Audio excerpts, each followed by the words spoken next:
20-20 сәлем, сіздермен бірге Муслим Муса YouTube арнасы. Біз бүгін жаңа видео сабақ түрін бастаймыз. Мен сіздерге қазір тегін Tilda платформасында қалай сайт жасауға болады, соны сіздерге шаг за шагым нөлден бастап басынан аяқ көрсететін боламын. Ал ендеше кеттік. Ең алдымен Google іздеу жүйесіне Tilda деп жазамыз. Сосын Tilda сайтына өтеміз. Сіздер осы сайтқа мына жерде регистрация кнопкасын басып, регистрация жасайсыздар. Одан кейін сіздерде мынандай модальный окно шығады, создать новый сайт. Осы жерге сіздер өздеріңіздің компанияларыңыздың мысалы аттарын жазсаңыздар болады. Немесе қандай саламен айналысасыз, соны жазасыздар. Мен мысалы ретінде қазір сантехника саласын таңдадым. Сол себептен мен мына жерге сантехника в Алматы деп жазамын. Сосын создать деген кнопканы басамын. Мінекей менде уже создать етілді. Осы жерде создать новую страницу дегенді басамын. Сосын мен өзіме сәйкес шаблон таңдаймын. Төменге түсемін, мысалы маған қайсысы сәйкес, мысалы мына жерде егер сіз переводпен айналысатын болсаңыз, осыны таңдасаңыз болады. Так, мысалы қараймыз. Мысалы мен ремонтная компания, яғни сантехника бұл ремонтная компания категориясына жатады. Мен выбрать таңдаймын. Қазір бізде загрузка жүріп жатыр. Так, мінекей загрузка аяқталды. Жалпы сайт жасаған кезде басынан бастап жасау керек, яғни бір шеттен бастап. Мысалы мына жерде бірінші логотипті жөндейміз, сосын менюді жөндейміз, сосын жаңағыдай контактный данныйларды. Осы қатарда бітпей біз төменге түспейміз. Қашан осы қатарда жөндеп боламыз, сосын сайттың екінші бөліміне өтеміз. Жалпы түсінікті деп ойлаймын. Сайтты бастамас бұрын мына жерде мысалы просто так опубликовать кнопканы басып жіберейік. Так, бізде мінекей опубликование жүрді. Закрытті басамыз, на всякий случай деген ой. Так, енді не істейміз? Біз сайт жасар кезде біз өзіміздің ойымыздан былай ойланып жасасақ, көптеген уақытты жоғалтып аламыз. Сол себептен біз бір нәрсеге қарап отырып жасауымыз керек. Яғни солардың элементтерін алып деген сияқты. Немесе солардың жаңағындай тексттарын, данныйларын алып деген сияқты. Полный алмасақ та, соның жалпы идеясын немесе соған ұқсатып дегендей. Мысалы, біз былай жасақ қояйық қазір. Так, мой сайты, бірінші сайтымызға ат қойып алайық. Так, сантехника в Алматы, настройка сайта. Так, мына жерге ат қоямыз. Мысалы мен Алма сантех деп қояйын. Алма сантех. Так, сохранить изменения. Так. Бізде сохранить етілді. Так, мой сайты, мінекей Алма сантех. Мінекей біздің сайтымыз дайын тұр, болды. Енді былай жасаймыз. Так, редактировать сайт. Строительный компания, кіреміз үстіне. Менің компаниямның аты Алма сантех. Яғни мына жерде вектор дегеннің орнына мен солай деп жазуым керек. Яғни бұл біздің логотип. Контент. Так, мына жерде не істейміз? Логотип. Вектор деген өшіріп тастаймыз.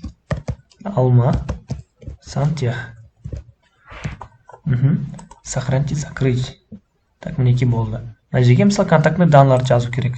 Ол үшін тоже контактный жаңағыдай нені бастық біздер? Контент, сосын дополнительно нөмірді жазамыз.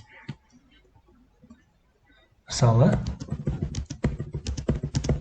мен бұл жерде жалпы жазып қойған, яғни мысал ретінде болсын деп өзімнің данныйларымды жазбаймын. Мысалы, понедельник пен суббота деймін. Суббота аралығында істейді.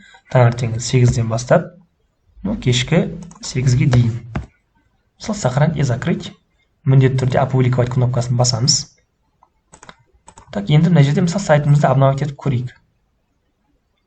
Байқасаңыздар, мінекей өзгерді уже. Алма сантех деп компаниямыздың аты тұр. Мына жерде біз жазған жаңа контактный данный тұр.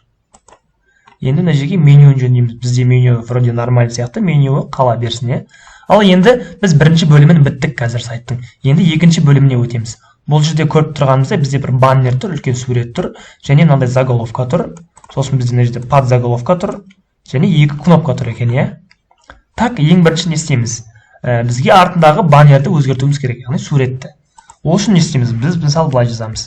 Сантехника, Google іздеу жүйесіне басқа вкладка ашып, услуга сантехника в Киев деп жазайық. Так, мінекей, услуги сантехника деп тұр. Жарайды, услуги. Картинкиді басамыз. осы жерден өзімізге бір күшті мысалы фото таңдаймыз. Мысалы мына фото маған ұнайды. Мен осы фотоны аламын. Сохранить картинку как. Сохранить. Сосын бағанағы баннерге барамын. Осы жерде контент дегенді басамын. Сосын мына жерде шелектің үстіне басамын. Сөйтіп фотоны өшіріп тастаймын. Загрузить файл. Так, жаңағы загрузить еткен, скачать еткен файлды осы жаққа жіберемін. Мына жерде мысалы жіберілмей тұр екен. Значит, онда біз загрузить файлды үстінен басамыз. Так, загрузки жаңағы фотоны таңдаймыз. Открыть. Загрузка жүріп жатыр. Болды. Сохранить и закрыть. Қазір мына жерде өзгеру керек. Артында фото өзгерді. Сіздер өздеріңізге сәйкес фотоны таңдап қоясыздар. Мен мысал ретінде көрсеттім жалпы. Енді мына жерге қандай текст жазамыз? Ол жерге текст жазу үшін біз интернеттен қараймыз. Мысалы мына жерден. Так. X. Все услуги сантехника в Киев деп тұр. Сантехнические услуги Киев. Так, мысалы осыны алайық. Осы вроде күшті сияқты. Так, енді біз мына текстті копировать етіп алдық. Енді осы текстті мына жерге қоюымыз керек. Ол үшін мына осылай өшіреміз мінекей. И өшірдік, осылай вставить етсек болады. Немесе тағы бір жолы бар. Ол былай. Контент дегенді басамыз. И жоғарыда мына жерде заголовка деп тұр. Көрдіңіз ғой? Осыны өшіріп тастап вставить етеміз. Көрдіңіз ғой? Так, мына жерде қараймыз, бізде басқаша болып тұр екен. Яғни ссылкасы копировать етіліп кеткен. Оны өшіру үшін мына жерде удалить дегенді басамыз. И так болды. Сохранить и закрыть. Мінекей сантехнические услуги Киев деп тұр. Яғни бізге Алматыға өзгерту керек.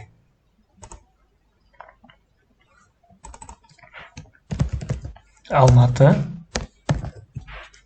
Болды. Болды. Енді мына жерге не жазамыз?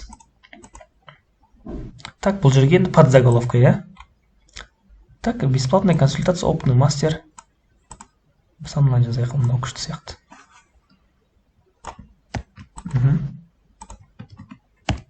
Опытный мастер решит вас вопрос сегодня за гарантией 1 год.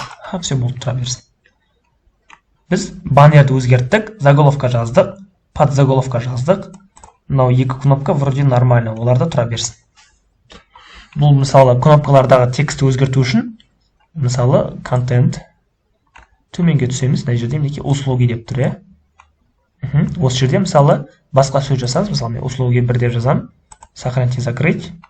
Мінекей услуги 1 мына жерде шықты. Қайта орынды қойып қояйын. Ол жері қиын емес деген ол өзгерту жалпы. Екінші бөлімін біттік сайттың, енді төмен қарай өтеміз. Наши услуги ремонта дейді. Мы выполняем 3 основных типа ремонтных работ. Все материалы, строительство и уборка входят в стоимость, и выберите подходящий дейді. Наши услуги ремонта тұра берсін, мына жерге бізге басқа текст жазу керек. Так, мысалы қандай нелері бар, сайттар бар, мысалы. Мына сайтты қарап көрейік.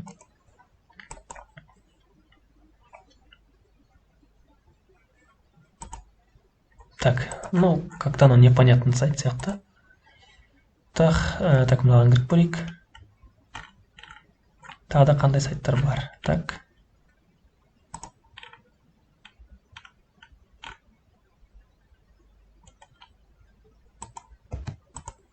Так. Вроде мынау нормаль сияқты,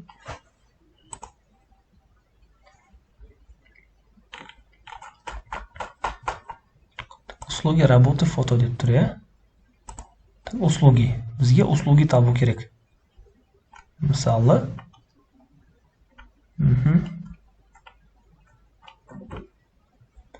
Тоже бұл да кішкене непонятно. Так, мына жерден қазір басқасын көрейік.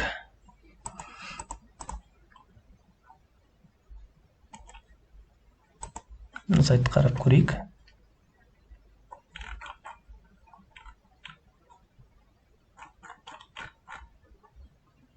Так.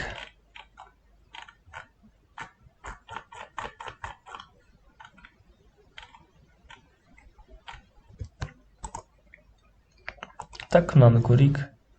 Мына сайтты да ашып қояйық. Мына сайтты да ашайық. Асықпай ойлану керек. Так, сантех доктор деген сайт. Сантехнические услуги дейді. Қандай мысалы? Замена и монтаж водопровода и канализация дейді. Основной мысалы 3 несін жасайық. Мысалы не установка смесителей. Ол үшін не істейміз? Былай. Так, бізге бірінші мына жерге жазу керек текст. Так, ол жерге мысалы не деп жазамыз? Мысалы мынаны алсақ. Болды. Так, енді мынаны аламыз. Мына жерге мысалы текстті жаздық, енді мына жерге тексттер жазып шығуымыз керек. Мысалы біріншісіне осын жазамын мен. Так, мынаны түсін бізге өзгерту керек. Мысалы удалитті басамыз. Так, мына жерге центр жетеміз. Или там мысалы былай жасайық. Или вообще-то тағы басқа текст қояйық. Мысалы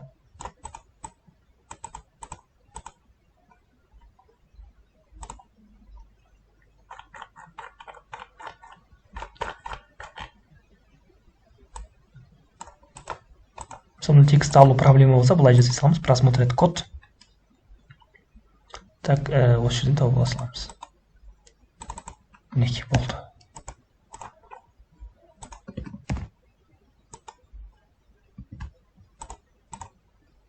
Так, мінекей установка смеситель дейді. Енді осыған сәйкесіне фото табуымыз қажет. Так, установка смеситель Киев, картинка. Так, мына жерде қандай фото бар? Мынау нормаль сияқты вроде. И мынау нормаль сияқты. Мысалы, қандай фотолар бар мынау? Так.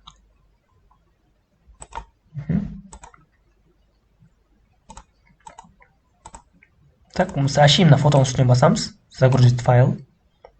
Жаңа фотоны таңдаймыз. Мінекей болды. Енді установка смеситель, мысалы, қанша теңге? От, мысалы, 5000 теңге.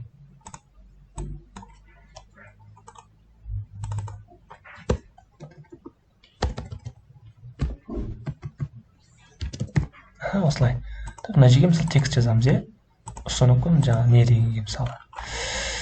Установка бізде не? Установка смесителей дегенге сәйкес текст жазамыз. Так. Оларды өшіріп тастайық. Қажет емес пока. Керек болса тауып аламыз қайтадан.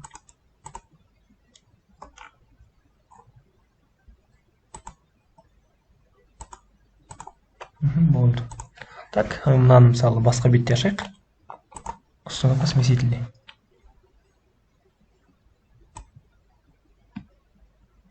Так, осыны алсақ, или мына текст алсақ, болды. Неге болды? Мынау тұра берсін, да, мысалы мына жер бітті, енді мынау қалды, иә, бізде екеуі қалды. Оны не істейміз? Так, мысалы система отопления дейді.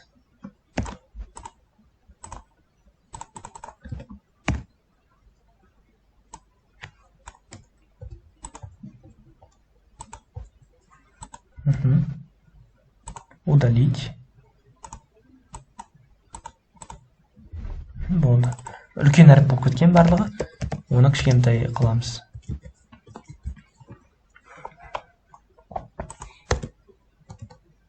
Болды. Вот, мысалы, 10.000 теңге. Бұның барлығы мен жалпы мысалы деп жазып жатырмын. Так. Енді осыған сәйкес текст табуымыз қажет дедік. Ол үшін ашамыз мына вкладкада. Так.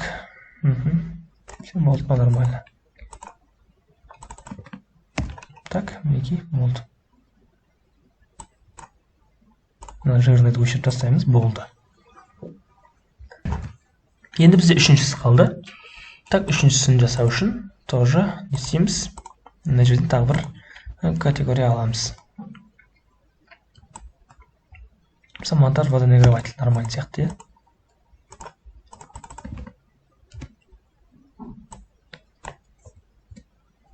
Мысалы, монтаж водонагреватель дейді.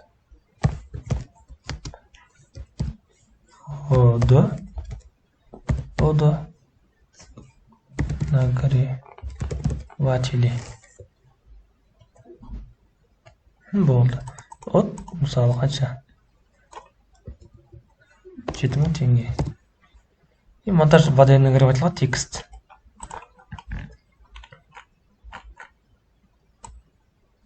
Сондай алсақ болды. Так. Болды, иә?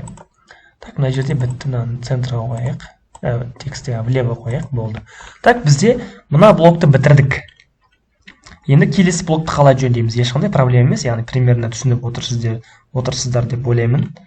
Енді мына екеуін одан қарайық. Мынаның біз суретін өзгердік, мына екеуінің суретін өзгертпедік, дұрыс па? Оның суретін өзгерту үшін не істейміз? Система отоплениеге сәйкес бізге фото табу қажет. Так, мінекей таптым. Мына фото вроде нормальный сияқты. Мынау ма? Вроде мынау күшті сияқты, иә? Сохранить картинку как? Загрузить файл. Жаңағы тыңдаймыз. Енді монтаж водонагревателға тоже фото табуымыз қажет. Так, мына жерде қайсы? Вроде мынау нормально тұра берсе. Загрузка жүріп жатыр. Сохранить картинку как? Сохранить. Так, тоже үстіне басамыз фотоны, загрузить файл. Жаңағы таңдаймыз. Болды. Енді біз мына блокты бітірдік. Келесі блок бізде нашей работы деп тұр.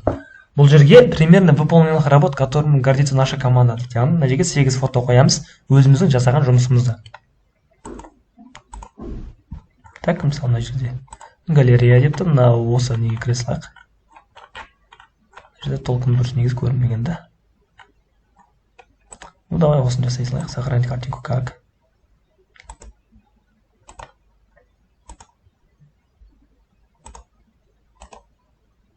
Мысалы, так. Бұны сіздерге мен мысал ретінде көрсетіп жатырмын. Так, мысалы үстінен басамыз. Загрузить файл. Таңдаймыз осылай. Так. Дұрыс таңдалдым ба өзі? Загрузить файл. Так, охо, дұрыс, иә.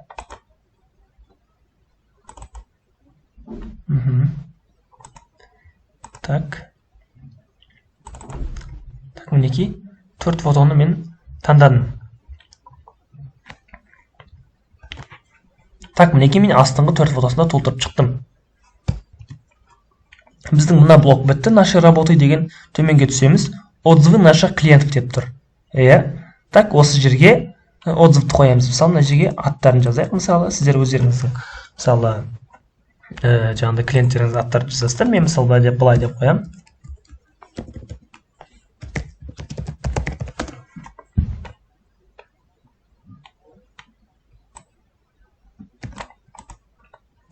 Так, мысалы, мына фотоны мен өшіріп тастаймын.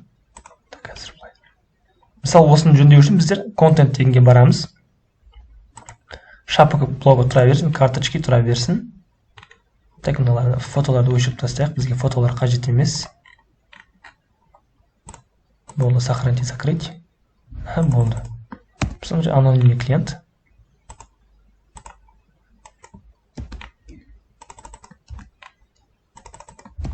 Болды, иә. Спасибо, команда сайты осындай. 3 отзывты өзгерту үшін. Так, мына жерде мысалы өзгерте бересіздер осылай. Өздеріңіздің отзывтарды жазасыздар. Қазақша, орысша ешқандай проблема жоқ. Так, мына блокта бітті деп есептейік. Почему мы вам понравимся дейді. Так, яғни біз сізге, мысалы, не үшін ұнаймыз деген сияқты. Бізде цена известна заранее. Так, осы нормально, бізде қалай берсін. Дизайн проект. Вроде нормаль сияқты мына блок. Келесі бізде. Расчет стоимости ремонта бесплатный. С вами свяжется наш замерщик и приедет в удобное время. Мы составим расчет в течение 23 часов. В течение, мысалы, 23 часов что-то ұзақ сияқты. Мысалы, қалай в течение 2 часов деген бола ма екен өзі? Болды. Так, в течение 2 часов. болды, иә. Енді қараймыз, имя, телефон, email деп тұр. Негізі emailді қоймаған дұрыс, себебі ол бізге email оның қажетті емес. Негізі имя мен телефон болса болды. Мысалы, email дегенді қалай өшіріп тастаймыз? Ол үшін content дегенді үстінен басамыз. Төменге түсеміз. Мына жерде бізде текст кнопка деп тұр. Одан кейін бізде обложка, поле для ввода деп тұр. Имя, телефон, email деп тұр. Осы жерден удалите кнопканы басамыз. Сохранить и закрыть. Болды. Төменге түсеміз. Из каких этапов состоит ремонт дейді. Заявка, расчет стоимости, строительство, время работы вроде нормально сияқты тұра берсін бұл да. Самые важные вопросы и ответы на них дейді. Мысалы, былай істеп көрейік. Сколько стоит вызов замерщика? Это бесплатная услуга, тұра берсін. Да, есть. Можно ли заказчик так? Ага. Сколько времени длится на ремонт дейді. Все, болды тоже нормально сияқты. Бұл блокты да өттік. Так, если у вас остались вопросы, пожалуйста, напишите нам на такой-то, такой-такой дейді. Осы почтаны өзгерту үшін не істейміз? Контент дегенді басамыз. Почтаның үстіне барамыз. Так, мысалы, редактировать. Но бізде ссылкасы жай тұраймыз. Мысалы, қандай почта жазамын?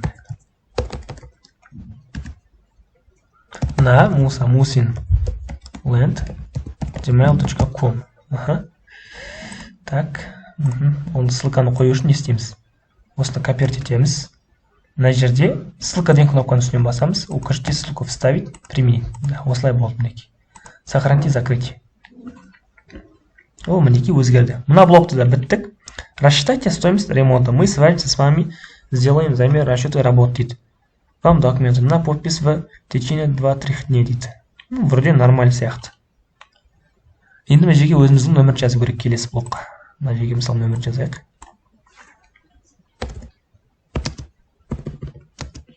Просто так мен қазір мысалы текст жөндейтін болсам, просто үстінен барып отырмын да мен. Солай жасап жатырмын. Мына жерге өзім поштам жазамын.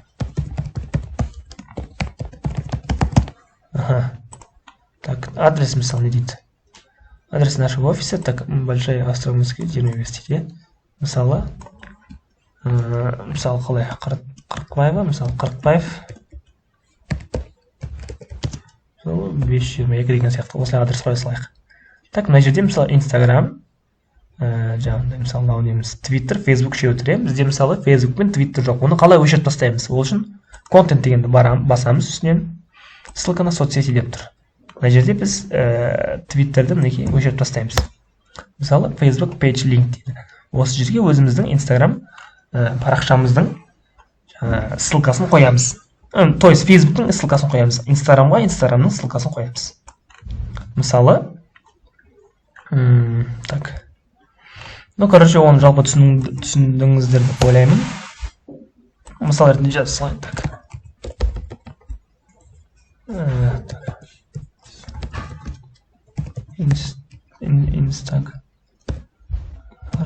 Instagram.com мысалы Нұрас онлайн. Осылай. Так, вроде дұрыс. Сохранить и закрыть. Бізде Instagram ғана қалды. Так, мысалы, картаны өзгерту үшін контент дегенді басамыз. Так, Google Maps тұра берсін. Мысалы, мына жерде точка на карте деп тұр. Найти на карте. Окей, мысалы, мына жерде біз мына қызыл точканы жан-жаққа былай қимылдатамыз. Мысалы, Алматыға қою керек, дұрыс па? Поиск, походу, жұмыс жасамай тұр. Қазір біз Алматыны тауып алайық. Бірінші Қазақстан табамыз, мінекей.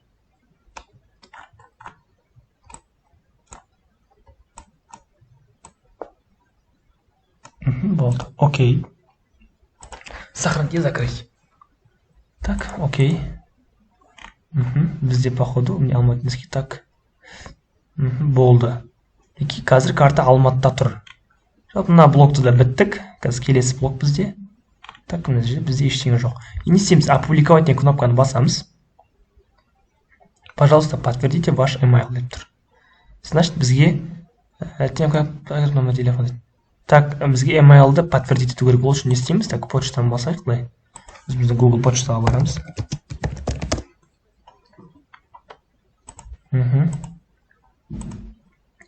Так, почта.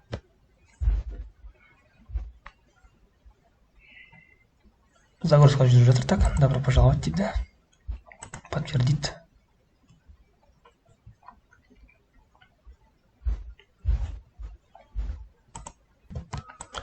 Қазір бізде подтверждение болып жатыр. Так, мінекей ваш email подтвержден дейді.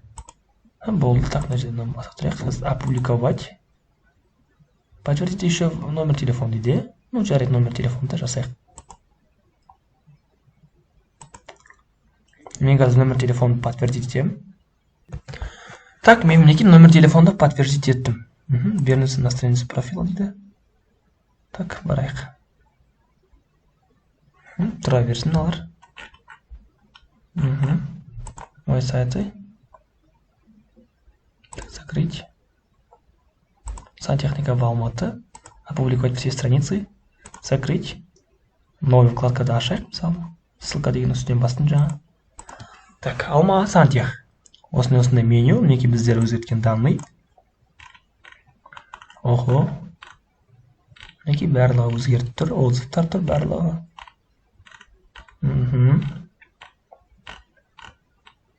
Так.